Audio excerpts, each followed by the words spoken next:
इस ट्यूटोरियल में हम माइक्रोसॉफ्ट एक्सेल के लुकअप फंक्शन को डिस्कस करेंगे। लुकअप फंक्शन बेसिकली फाइंडिंग के लिए यूज़ किया जाता है। जब आप कोई वैल्यू फाइंड करना चाहते हैं किसी एक कॉलम में और उसके क्रॉसपॉन्डिंग्स वैल्यूज़ जो होते हैं वो दूसरे जो कॉलम्स में होते हैं वो भी साथ आप चाहते हैं कि वो डिस्प्ले हों, तो उसमें आप लुकअप फंक्शन यूज़ करते हैं। मिसाल के तौर पर हमारे पास ये एग्जांपल है, इसमें फूड डिशेस के नेम है, यहाँ पे प्राइस है उसकी।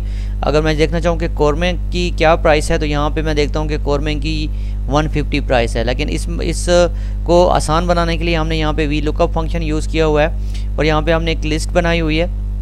यहाँ से हम सेलेक्ट करते हैं, मिसाल के तौर पे हम कहते हैं कि कबाब की क्या प्राइस है, तो यहाँ पे हमारे पास आ जाते हैं कि कबाब की 100 रुपीज़ प्राइस है, जो कि यहाँ पे हमें नज़र आ रही है कि इस तरह से है। इसी तरह से फिर अगर हमें यहाँ पे किसी और की प्राइस, कौरमे की प्राइस देखनी होती है तो यहाँ पे हमें पता चलता है कि 150 रुपीज़ है। तो ये जो हमारे पास प्राइस फाइंडिंग होती है यहाँ से मैच करता है इस क्राइटेरिया को, और फिर इस कॉलम में इस क्राइटेरिया को मैच करके उसकी क्रॉसपॉन्डिंग वैल्यूज़ को यहाँ पे डिस्प्ले किया जाता है। ये सारा का सारा लुकअप फंक्शन के ज़रिए से हो रहा है। आइए अब इस एग्जांपल को हम प्रैक्टिकली करके देखते हैं कि ये किस तरह से होता है। यहाँ पे हमारे पास एक और शीट में जो है वैल्यूज़ जो हैं वो पड़ी हुई हैं। सो हमारे पास यहाँ पे वैल्यूज़ हैं। यहाँ पे हम एक लिस्ट बनाएंगे। लिस्ट बनाने के लिए सबसे पहले हमें डेटा में जाना पड़ेगा और इसमें हमें यहाँ पे डेटा वैलिडेशंस, और डेटा वैलिडेशन के अंदर यहाँ पे मुझे एक लिस्ट क्रिएट करनी पड़ेगी। यहाँ पे वैलिडेशन क्राइटेरिया में मुझे लिस्ट सेलेक्ट करना है और यहाँ पे मुझे सोर्स लेना है कि वो लिस्ट कहाँ से ली जाएगी, तो वो लिस्ट इस कॉलम से ली जाएगी। तो यहाँ पे मैं इस कॉलम को सिलेक्ट कर लूँगा, ये फर्स्ट सेल से लेके लास्ट सेल तक, और उसके बाद जब ये मेरी लिस्ट ये सिलेक्ट हो जाएगी तो इसके बाद मैं इसको ओके कर दूँगा। आफ्टर दिस यहाँ पे हमारे पास एक लिस्ट बन जाएगी और उसमें वो तमाम वैल्यूज़ जो हैं वो यहाँ पे डिस्प्ले होंगी।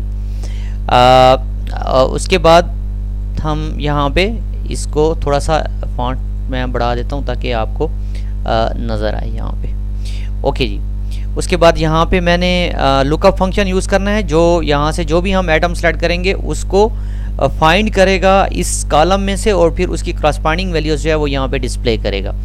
इस मकसद के लिए हम यहाँ पे लुकअप फंक्शन यूज़ करेंगे। फंक्शंस को कॉल करता हूँ फार्मूला से, आप कॉल कर सकते हैं। यहाँ पे fx लिखा होता है, यहाँ से भी आप कॉल कर सकते हैं इंसर्ट फंक्शन, और यहाँ से आप लुकअप एंड रेफरेंसेस फंक्शन को यूज़ करेंगे और इसमें से लुकअप को यूज़ करेंगे। सिंपल लुकअप फंक्शन है और इसको आप ओके कर देंगे। यहाँ से आप सेलेक्ट करेंगे lookup value vectors results vectors and click on okay button.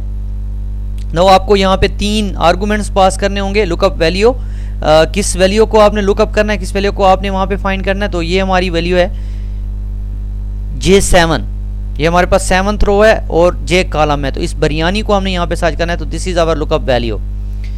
उसके बाद लुकअप वेक्टर कि ये वैल्यू सर्च कहाँ करनी है, तो ये जो भी हमारा क्राइटेरिया है वो जहाँ पे पड़ा हुआ है उसको हमने सेलेक्ट करना है। दिस इज लुकअप वेक्टर कि कहाँ पे ये वैल्यू सर्च, पहले तो इस वैल्यू को यहाँ पे सर्च किया जाएगा, फिर उसकी क्रॉसपॉन्डिंग प्राइस यहाँ पे सर्च की जाएगी।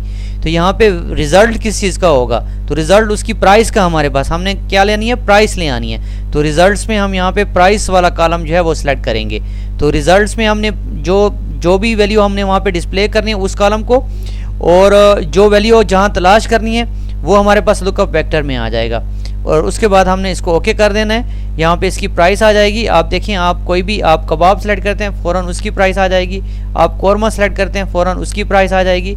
इस तरह से आप जो है वो डिफरेंट प्राइस जो हैं वो यहाँ पे देख सकते हैं कि किस तरह से ये प्राइस जो है वो यहाँ पे डिस्प्ले होती है। तो आप जो भी वैल्यू सेलेक्ट करेंगे वो वहाँ पे लुकअप होगी और उसकी क्रॉसपॉन्डिंग वैल्यू जो आपने सेलेक्ट की है वो यहाँ पे डिस्प्ले हो जाएगी।